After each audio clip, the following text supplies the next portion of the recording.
Stephen P. Robbins dalam tahun 2007, budaya organisasi adalah sebuah sistem tentang makna yang diyakini bersama oleh anggota organisasi yang membedakan satu organisasi dengan organisasi yang lainnya.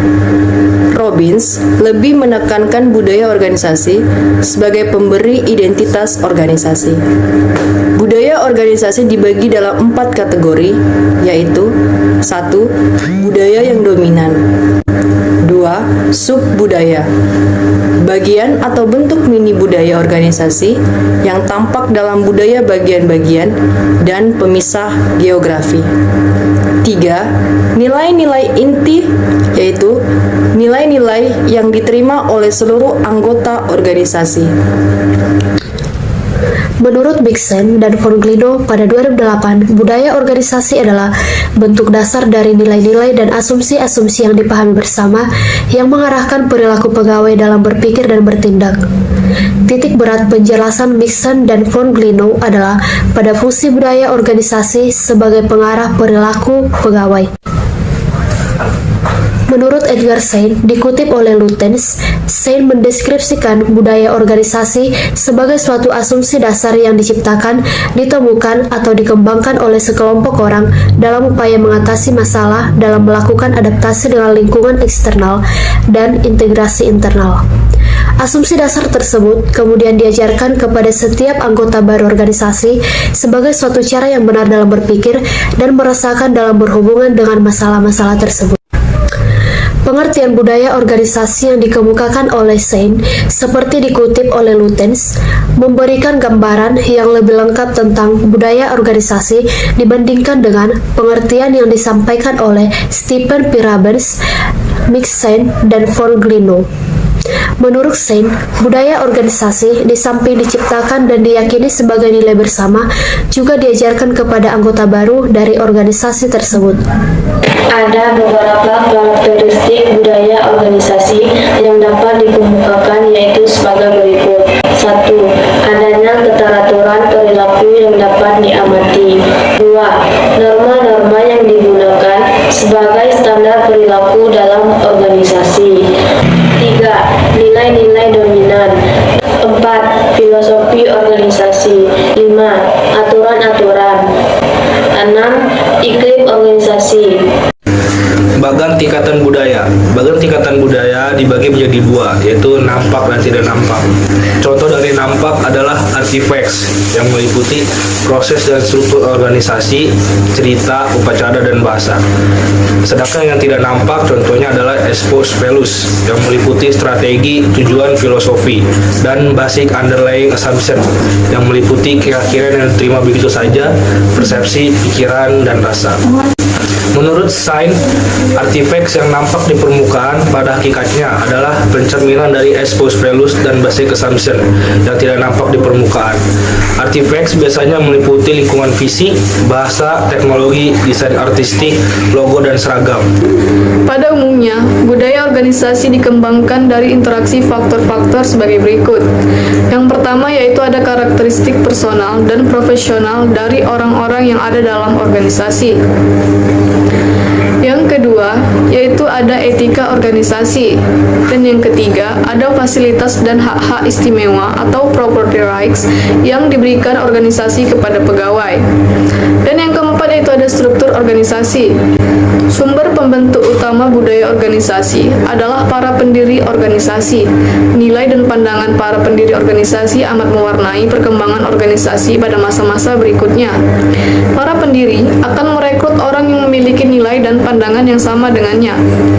Orang-orang baru akan cenderung melakukan penyesuaian nilai-nilai yang dianutnya dengan nilai-nilai pendiri organisasi yang merekrutnya. Pada akhirnya, nilai-nilai yang dianut oleh anggota organisasi yang baru akan sama dengan nilai dan pandangan pendiri organisasi. Lama-kelamaan, nilai-nilai orang yang ada dalam organisasi akan menjadi sama. Ini yang akan membedakan budaya suatu organisasi dengan yang lainnya, karena masing-masing organisasi akan mengembangkan budaya khasnya. Orang-orang yang tidak mampu beradaptasi dengan nilai-nilai organisasi biasanya akan meninggalkan organisasi tersebut. 1. Etika organisasi. Seperti telah disampaikan di muka, bahwa peran pendiri organisasi dalam membentuk budaya organisasi sangat besar. Ia akan berupaya agar nilai-nilai yang diyakini dan dilaksanakannya juga dilaksanakan oleh pegawai lainnya. Yang kedua, hak-hak istimewa atau property rights. Property rights adalah hak-hak yang diberikan kepada pegawai untuk menerima dan menggunakan sumber daya perusahaan. 3. Struktur organisasi. Pengaruh struktur organisasi terhadap pembentukan budaya organisasi sangat besar. Pada struktur organisasi, mekanisme hierarki organisasi cenderung tinggi. Pengambilan keputusan cenderung sentralistis, tugas-tugas relatif stabil dan terstandarisasi, dan sebaliknya. Struktur organisasi cenderung fleksibel, struktur lebih datar, dan mekanisme koordinasi lebih menggunakan mutual adjustment dibandingkan dengan menggunakan prosedur standar yang kaku. Fungsi dan peranan budaya organisasi. Menurut Robbins, paling tidak terdapat 6 esensi budaya organisasi yang mewarnai tindakan anggota organisasi, yaitu sebagai berikut. Yang pertama yaitu inovasi dan pengambilan resiko, yaitu tingkat di mana para pegawai didorong untuk inovatif dan berani mengambil resiko. Yang kedua, memperhatikan detail, yaitu tingkat di mana para pegawai diharapkan mampu menunjukkan ketepatan analisis dan perhatian pada detail. Yang ketiga, orientasi pada outcome, tingkat di mana manajemen berfokus pada hasil atau outcomes yang dibanding pada cara atau teknik atau proses yang digunakan untuk mencapai outcome tersebut. Yang keempat, orientasi orang, tingkat di mana keputusan manajemen selalu memperhitungkan dampak outcomes terhadap orang-orang yang berada dalam organisasi.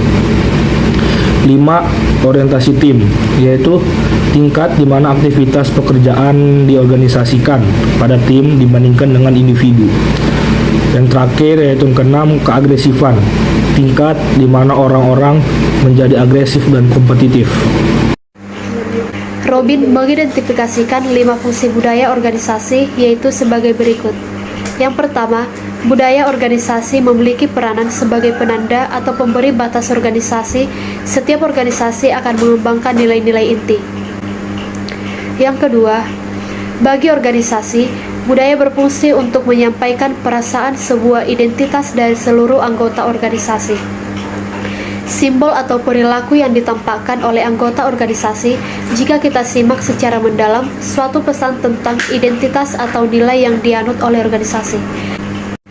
3. Budaya berfungsi untuk memfasilitasi tumbuhnya komitmen pada tingkat organisasi lebih dan sekedar kepentingan individu.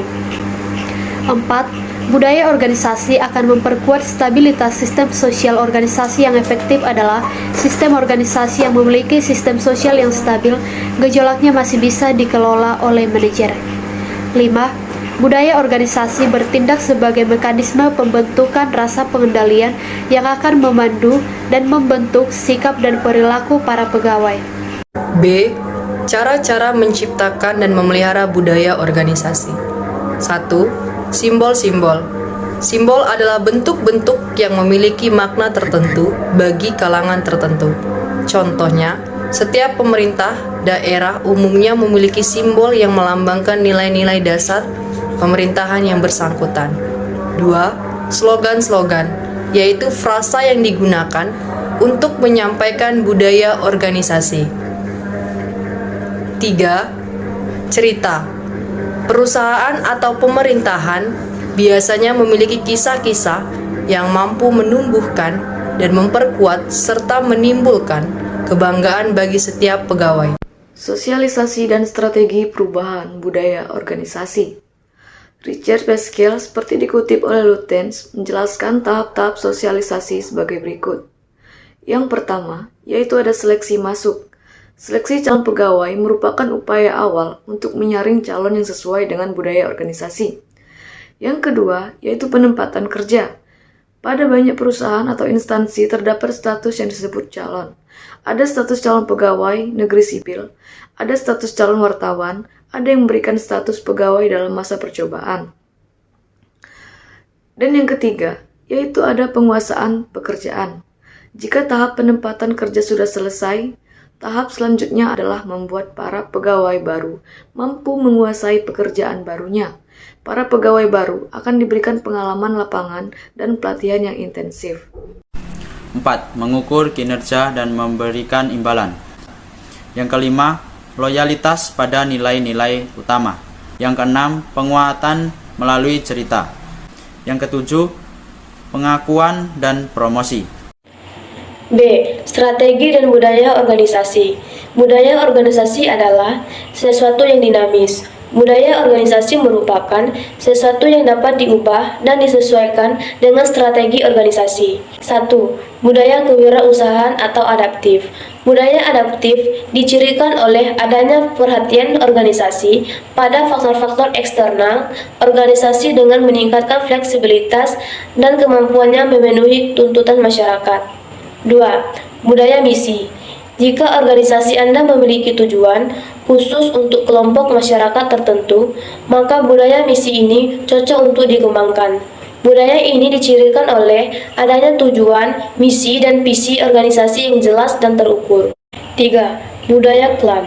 Budaya klan berkaitan dengan budaya partisipatif dan keterlibatan yang tinggi dalam kegiatan kelompok, sehingga budaya yang dibentuk juga tumbuhnya budaya kelompok. 4. Budaya birokratis. Budaya birokratis berkaitan dengan efisiensi dan akurasi kinerja organisasi yang tinggi. Peranan prosedur dan mekanisme kerja akan menentukan keberhasilan kinerja organisasi, bukan manusianya.